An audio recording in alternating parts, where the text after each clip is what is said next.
예. 오늘 읽을 성경 말씀은 사도행전 3장 1절에서부터 10절 말씀입니다.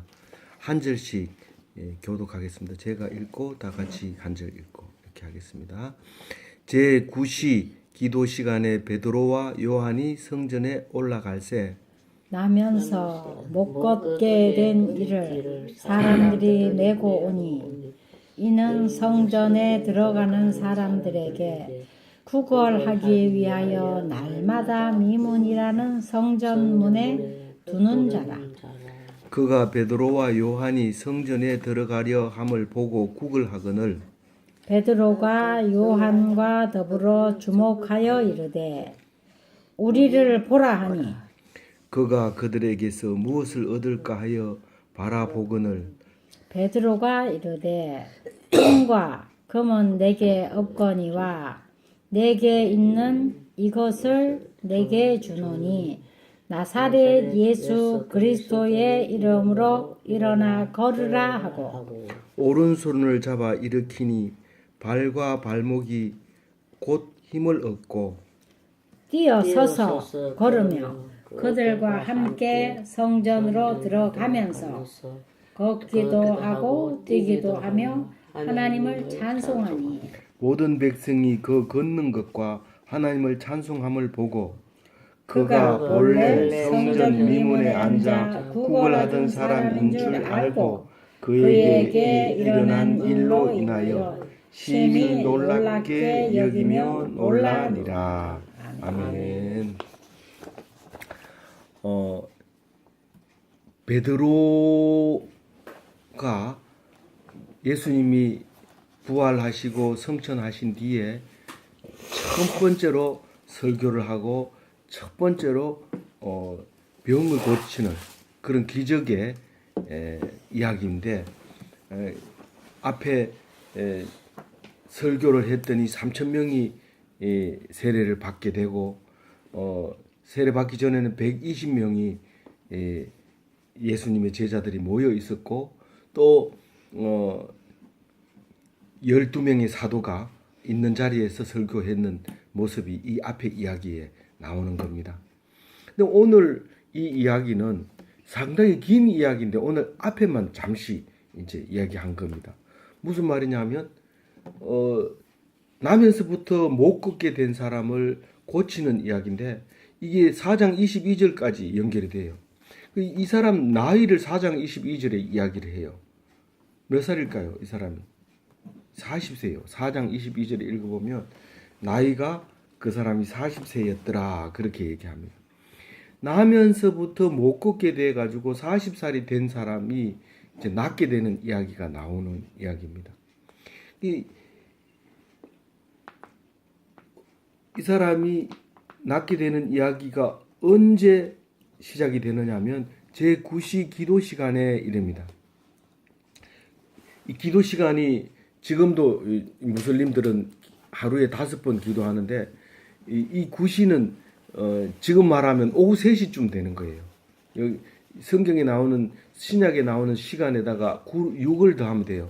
왜냐하면 아침에 해 뜰 때 1시, 2시, 3시, 4시, 5시, 6시 이렇게 해가지고 낮을 12시간으로 했기 때문에 9시 그러면은 오후 3시를 얘기해요. 오전에 기도 시간도 있고 오후 기도 시간도 있지만 오후 3시 기도 시간에 이런 일이 일어난 거예요. 밥을 먹고 이제 오후 3시에 기도 시간에 가장 많이 기도하러 올라갔던 것 같아요. 왜냐하면 나면서부터 안전뱅이는 자기 스스로 움직이지 못하기 때문에 사람들이 메고 이제 옵니다. 오는데 이 베드로도 요한도 그 성전에 올라가서 기도를 합니다. 이제 기도한다고 하면은 어떻게 우리가 골방에서 기도하는 것처럼 또 산에 올라가서 기도하는 것처럼 그렇게 기도하는 것이 아니라 말씀을 한번 읽고 그리고 그 말씀을 가지고 이렇게 묵상하면서 중얼중얼 이렇게 하는 그런 묵상 기도도 있고 또 이제 누구를 위해서 탄원하는 기도, 누구를 위해서 그 도구하는 기도, 같이 하는 공동 기도, 그리고 감사 기도 이렇게 여러 가지 기도가 있는데 그때가 가면 이제 합니다. 근데 지금 무슬림들은 그 기도 시간이 되면 그거를 그 기도문을 또 우리 주님이 가르쳐 주신 기도처럼 그런 거를 외우도록 이렇게 돼 있어요.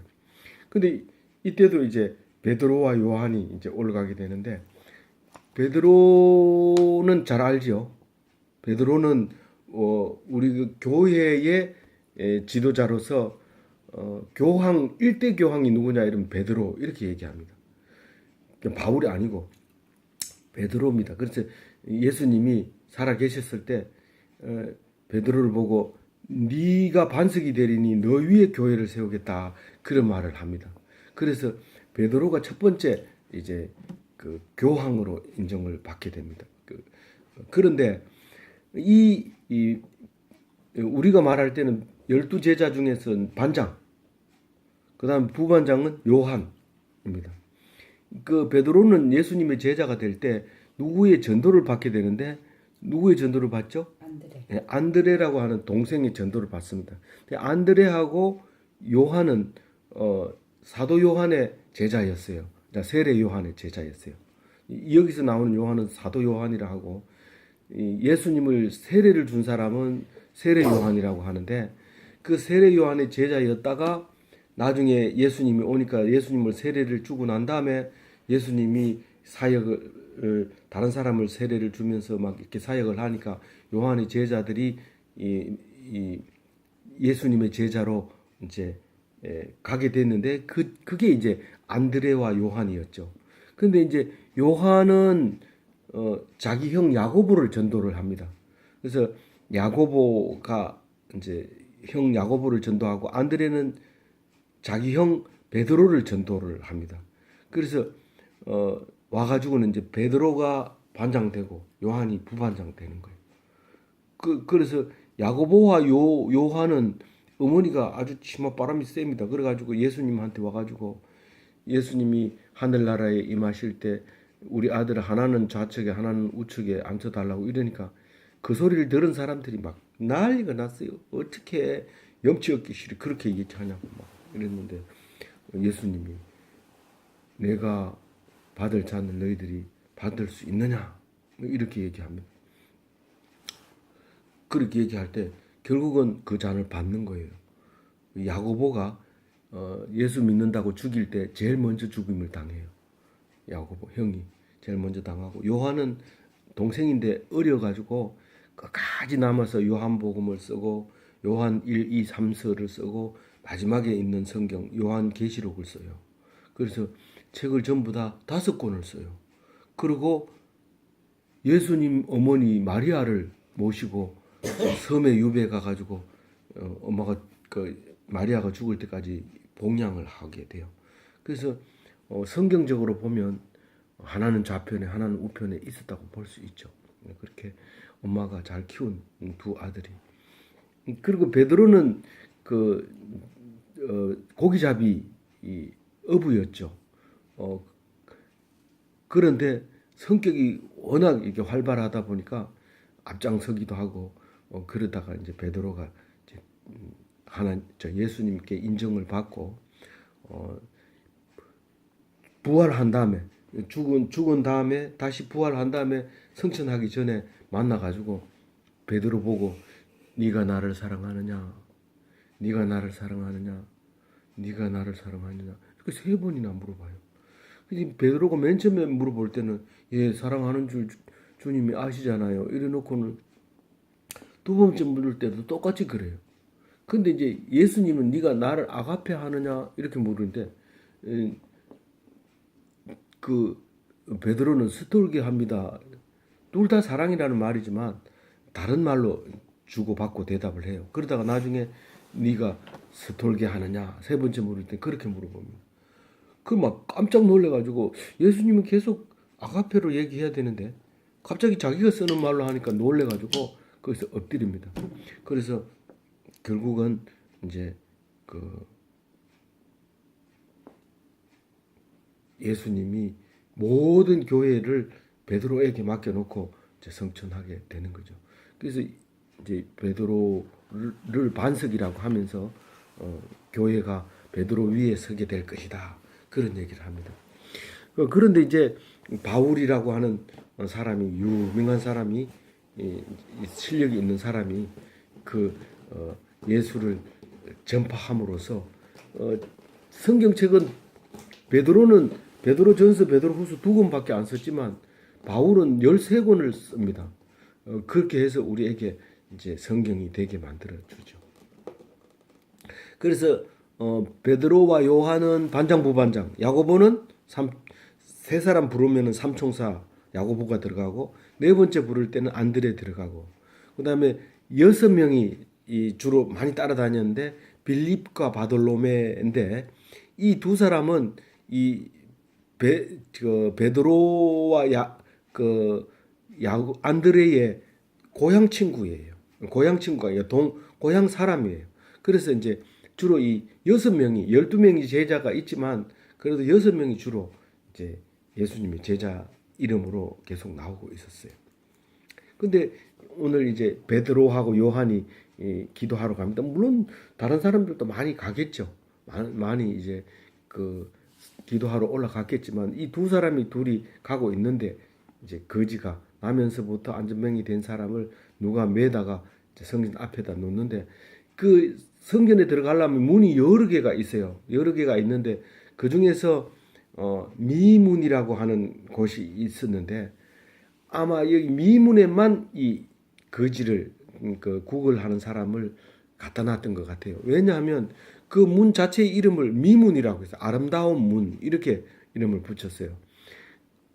그 문이 보면은 문이 여러 가지가 있는데 양들이 다니는 양문도 있고 또 이제 그 여러 가지가 있는데요.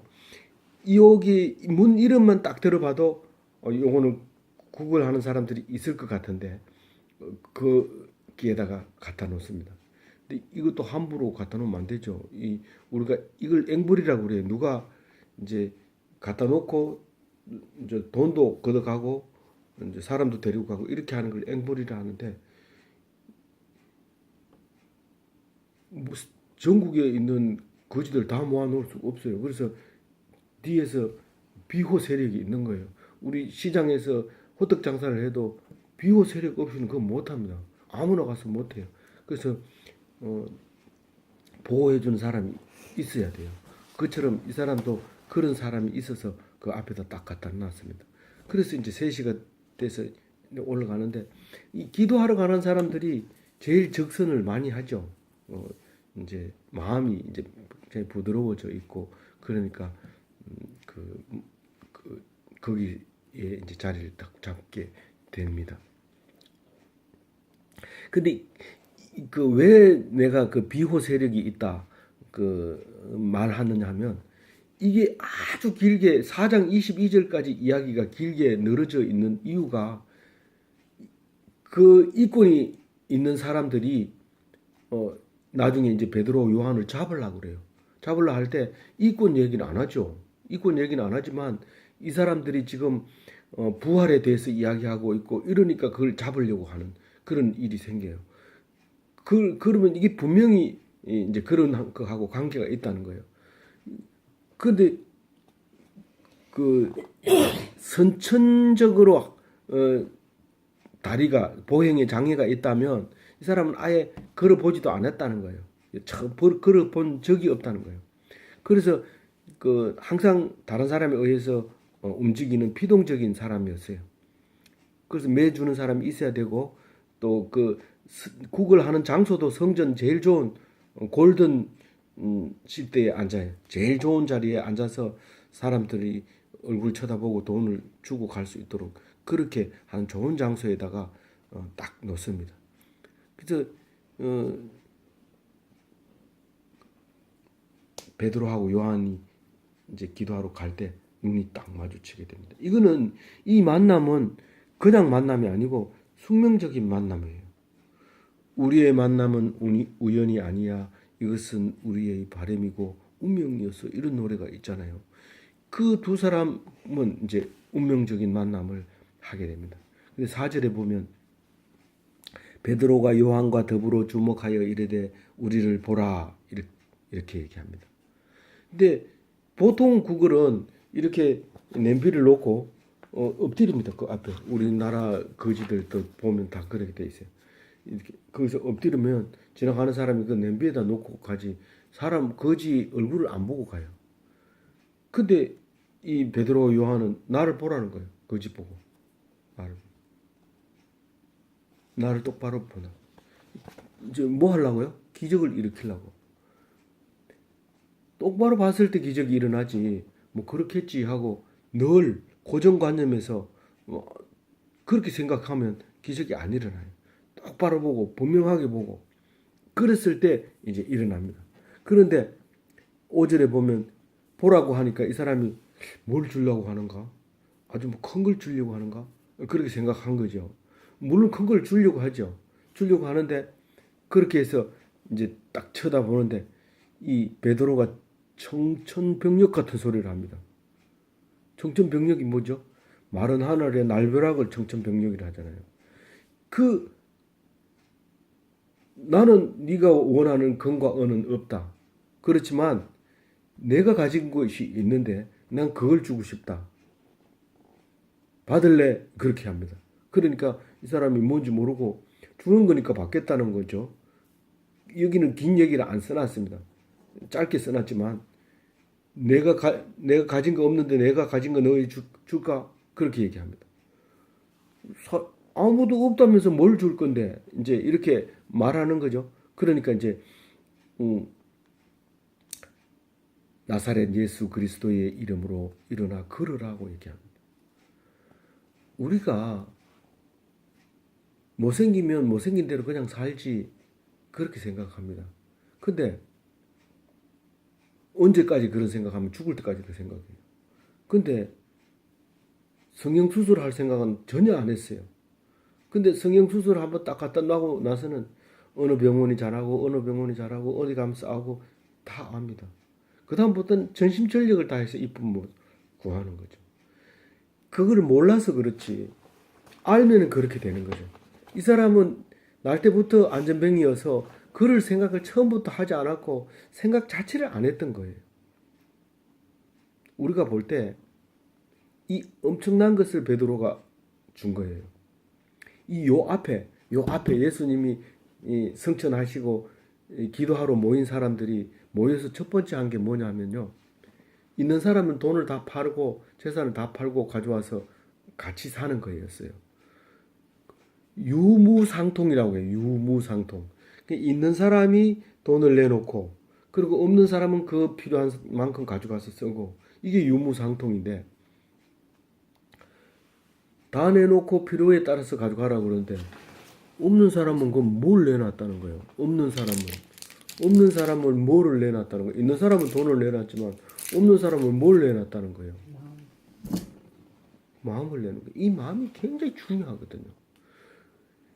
이 사람은 이 돈을 놔두면 유효기간 지날 때까지 이 물건을 놔두면 썩어 없어질 때까지 나중에 버릴 때는 돈 주고 버려야 되는데 이것을 없는 사람을 줌으로써 고맙다 소리 들으면 굉장히 기분 좋은 거예요.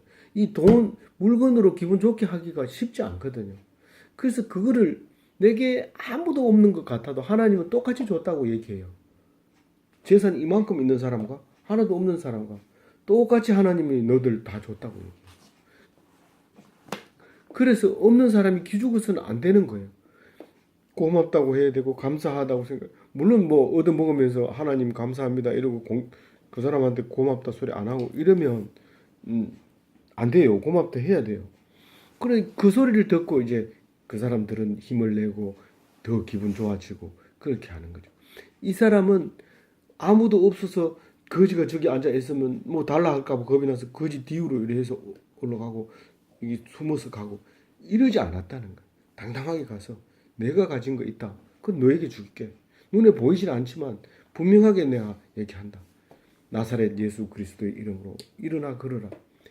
예수님이 살아 계셨을 때는 어떻게 했어요? 불러가지고 네가 낫고자 하느냐 이렇게 물어봅니다. 아예 낫는다는 생각도 안 하고 조금 덜 아프거나 조금 자유롭게 움직일 수 있거나 그건 뭐 자유롭게 움직이는 건 상관하지 않고 나를 불쌍히 여기서 돈 조금 더 주는 거, 그거 말고는 바라지 않아요. 우리가 내가 미국 대통령 되는 걸 바라지 않는 거하고 똑같아요. 누구나 똑같아요. 그런데 베드로는 엄청난 걸 가지고 있으니까 그걸 네가 받으라는 거예요. 이거는 자기 일생 일대에 있어서 이런 말을 하는 사람은 처음 봤거든요. 40년 동안 있어도 나보고 그러라 한 사람은 이 사람밖에 없다는 거예요. 말도 안 되는 얘기죠. 도저히 세상 사람이 감히 엄두를 그 사람 보고 그러라 이랬다가 딱이 맞을 수도 있는 그런 상황인데 이 사람은 그 말을 한 거예요. 그리고는 손을 잡아서 일으키는데 무슨 손을 잡았어요? 오른손을 잡아서 일으켰어요. 왜 성경에서 그냥 손을 잡아서 일으켰다고 얘기 안 하고 오른손을 잡아 일으켰다고 할까요? 이게 정확하게 알아야 돼요. 이걸 무슨 예수님처럼 이게 곰배팔 굳어져 있는 팔을 탁 부드럽게 해가지고 쫙 펴가지고 이렇게 의학적으로 펴은 게 아니고 이건 진짜로 이건 펴져 있는 거나 마찬가지고 자유로운 사람보다도 더 자유스럽고 그 꼬부라진 거에 대해서는 전혀 문제 삼지 않는 오른손, 하나님이 하는 바른 행위, 그러니까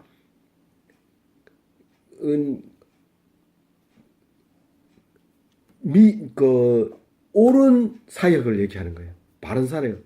그러니까 하는 일 중에서 못된 일이 있고 선한 일이 있고 있어요.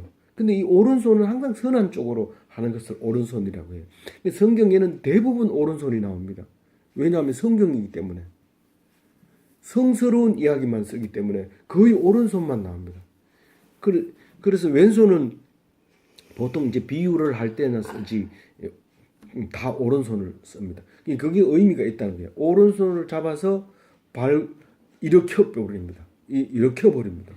일으켜 버리니까 그 사람은 그 오른손에 이끌려서 믿음을 갖고 따라서 일어나게 됩니다. 그러니까 이 사람이 오른손을 내밀 때 손을 딱 잡을 수 있었다는 것은 믿음이 있었다는 거고, 이 베드로도 믿음이 있었고 이 장애자도 믿음이 있었다는 거예요. 그 말 뭔지는 모르지만 그 말에 믿음이 있어서 딱 일어나 버려요. 그래서 힘 없던 곳이 힘을 얻게 되고 강하게 작동을 합니다. 그래서 서는 것뿐만 아니라 염소나 이렇게 새끼들이 이 뱃속에서 태어나자마자 금방 낳자마자 일어서 가지고 걷는 거 보면 비틀비틀하고 다리가 덜덜 떨리고 꿈쭉꿈쭉하고 이런데 그렇게 서는가 싶었는데 걷는 거예요. 걷는가 싶었더니 뛰는 거예요. 그 보세요. 8절에 보면 뛰어 서서 걸으며 그들과 함께 성전으로 들어가면서 걷기도 하고 뛰기도 하며 7절에서 발목에 힘을 먼저 얻었고 예. 힘을 얻어서 이제 힘을 얻어서 이제 그렇게 된 거죠. 그래서 우리가 늘 어떤 상황에서는 늘 힘이 없고 기죽어 가지고 힘을 못 씁니다. 억울한 일을 당해 가지고 힘을 쓸 수가 없어서 꼼짝없이 기진맥진하고 왠지 그 사람 앞에 가서는 다리 등가 후들후들 떨리고 그런데 말씀을 딱 듣는 순간 힘이 생기면서 담대하게 저주를 퍼붓고 막 이렇게 이제 하는 힘이 생길 때가 있어요. 하나님이 하시는 거예요. 안 그러면 다리에 힘을 못 쓰는 거예요. 그런 상황에 딱 이제 도달한 거예요. 그런데 제일 먼저 일어서가지고 어디로 가고 있어요? 성전을. 일어서자마자 성전을 가고 싶은 거예요. 이 사람이 평생 가고 싶었던 게 성전이 눈앞에 5m도 안 되는 그 성전에 못 들어가는 거예요. 근데 이 사람은 일어섰기 때문에 성전 들어갈 수 있는 거예요. 40년 동안 한 번도 교회는 자기하고 관계없다고 생각했는데 이 사람은 절대로 하나님 안 믿을 거라고 생각했는데 누가 와가지고 얘기를 합니다. 하나님 믿으세요. 근데 들어가고 싶어 죽겠는데 네 갈 수 있다. 그 얘기를 하는 말 그러면서 강제로 손을 딱 잡고 끌고 가는 겁니다.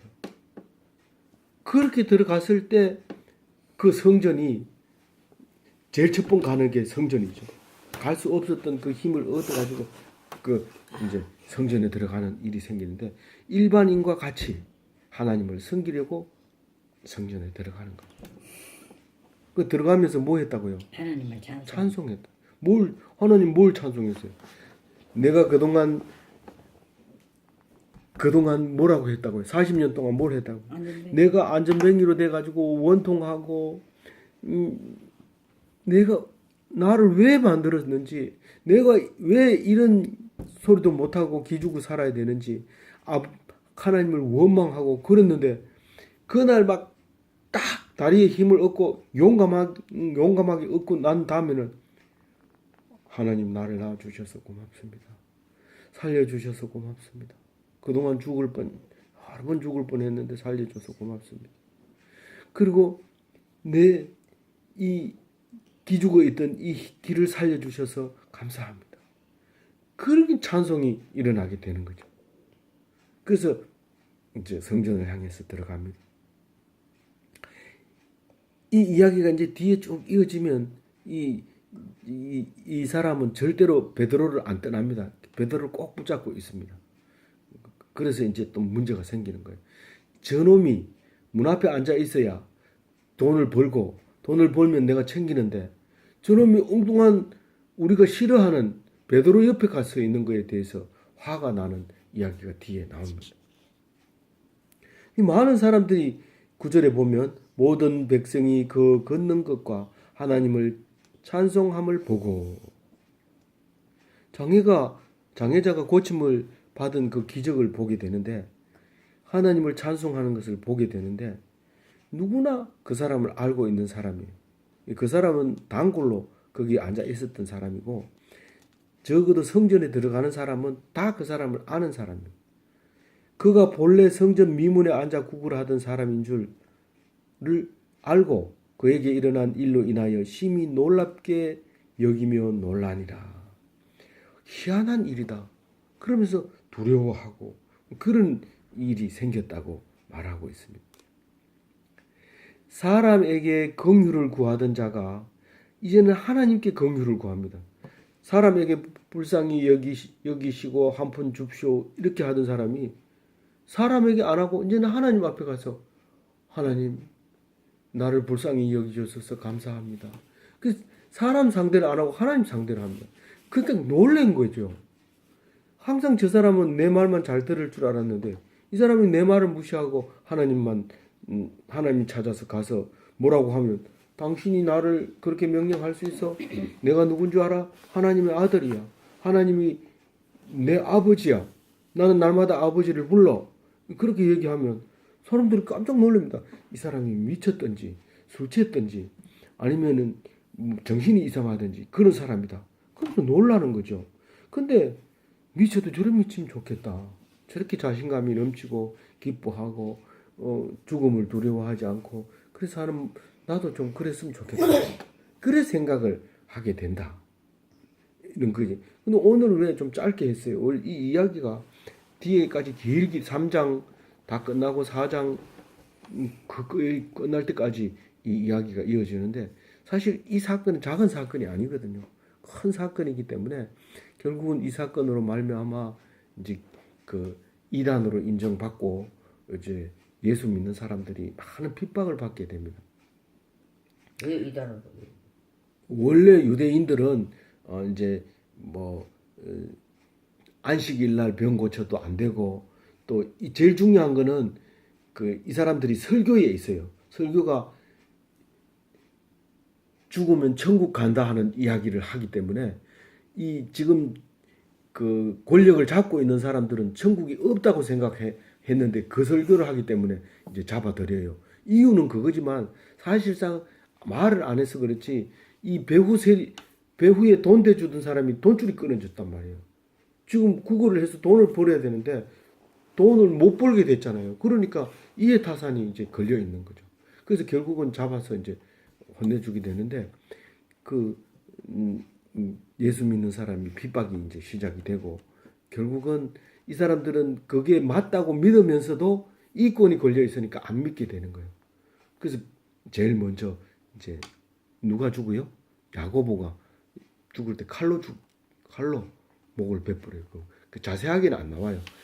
제일 먼저 야고보가 예루살렘에서 칼로 죽였다, 죽임을 당했다 이렇게 이야기를 합니다. 아무쪼록 우리가 이 사건을 놓고 이거 다 알고 있어요. 교회 다닌 사람은 어지간하면 이 찬송도 부르요. 은과 금 나옵소도 내게 있는 건 내게 주니 곧 나사렛 예수 그리스도의 이름으로 일어나 걸어라. 이 나사렛 예수 그리스도라고 하는 말은 예수를 높이는 말이 아니에요. 목수의 아들, 그 총구석에 있는 그 별 볼 일 없는 청년, 너희들이 그렇게 부르고 있는 그 청년의 이름으로 일어나서 걸으라 하는 거예요. 미국 대통령 이름으로 일어나라 하는 게 아니고 별 볼 일 없지만 우리들이 잡아 죽인 그 예수 그리스도 하나님의 아들 이름으로 걸으라 이런 말이에요. 이거는 여러 가지 의미를 내포하고 있는데 어쨌거나 그 예수 그리스도 이름으로 일어나 걷게 되는 사건이 일어나게 됩니다. 정말 그럴 수 있을까? 이렇게 하면 그건 사탄이 하는 소리예요. 믿음이 기적을 일으킵니다. 믿지 않으면 기적이 일어나지 않아요. 믿음으로 귀한 귀하고 복된 성도들이 다 되시기 바랍니다. 네.